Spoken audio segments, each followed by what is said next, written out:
வணக்கம். அறிவியல் மனப்பான்மையின் அவசியம் பற்றி உங்களிடையே எடுத்துக் கூற விரும்புகிறேன். ஒரு நாட்டினுடைய பொருளாதார வளர்ச்சிக்கு அறிவியல் மிகவும் முக்கியம். அதேபோல் ஒரு சமுதாயத்தினுடைய வளர்ச்சிக்கு அறிவியல் மனப்பான்மை முக்கியம். அறிவியல் மனப்பான்மை என்றால் என்ன என்பதை பற்றி இப்பொழுது பார்ப்போம்.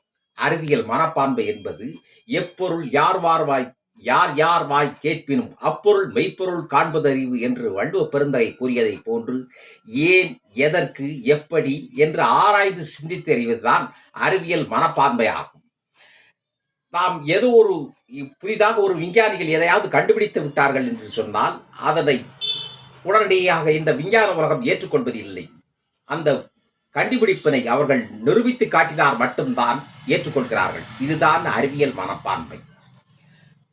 பழங்காலத்திலே சூரிய கிரகணம், சந்திர கிரகணம் போன்றவற்றை எல்லாம் மக்கள் மூட நம்பிக்கையிலே நினைத்துக் கொண்டிருந்தார்கள். இப்பொழுது சூரிய கிரகணம் மற்றும் சந்திர கிரகணம் வரக்கூடிய காலகட்டங்களிலே மூட நம்பிக்கைகளை விடுத்து அறிவியல் கோட்பாடுகளை எல்லாம் உணர்ந்து மக்கள் அன்று புரிந்து கொண்டார்கள். அறிவியல் வியக்கத்தக்க வளர்ச்சி அடைந்துள்ளது. மனிதனுடைய ஆயுள் கூடியிருக்கிறது. பல்வேறு விதமான நோய்களுக்கு புதிய புதிய மருந்துகளை கண்டுபிடித்துள்ளோம். இந்த அறிவியல் மனப்பான்மையை வளர்த்துக் கொள்ளுவது ஒவ்வொரு மனிதனுடைய கடமை மற்றும் உறுதியுமாகும். ஐன்ஸ்டீன் E=mc² என்ற சமன்பாட்டை கண்டுபிடித்து நமக்கு தந்தார். அவர் நோபல் பரிசு பெற்றவர்களாக இருந்தாலும் சரி, ஆராயாமல் எதையுமே இந்த உலகம் ஏற்றுக்கொள்ளாது. சர் சி வி ராமன் அவர்கள் ஒளியினுடைய பண்புகளை பற்றி நமக்கு விளக்கினார்.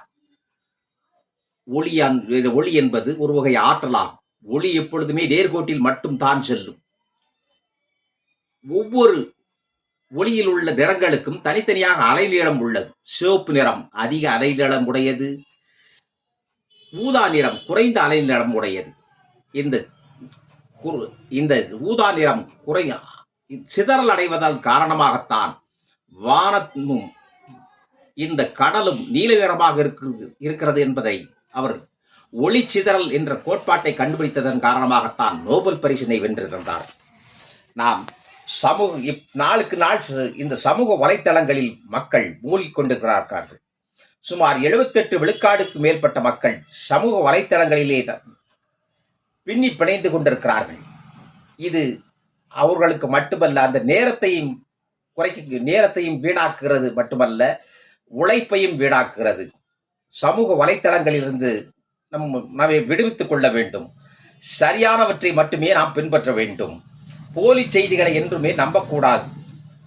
அந்த செய்தியுடைய தன்மையை நாம் ஆராய்ந்து பார்த்து அதை நாம் ஏற்றுக்கொள்வதுதான் அறிவியல் மனப்பான்மை.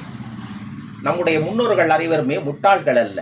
பல்வேறு விதமான கோட்பாடுகளை கண்டுபிடித்துள்ளார்கள். அதையெல்லாம் நாம் பின்பற்றி அறிவியல் மனப்பான்மையை வளர்த்து கொள்ள வேண்டும். கல்விக்கூடங்களிலும் மாணவர்கள், ஆசிரியர்கள் அனைவருமே அறிவியல் மனப்பான்மையை வளர்த்து கொள்ள வேண்டும். அறிவியல் மனப்பான்மை அனைவருக்குமே அவசியம். வதந்திகளை நம்பாதீர்கள்.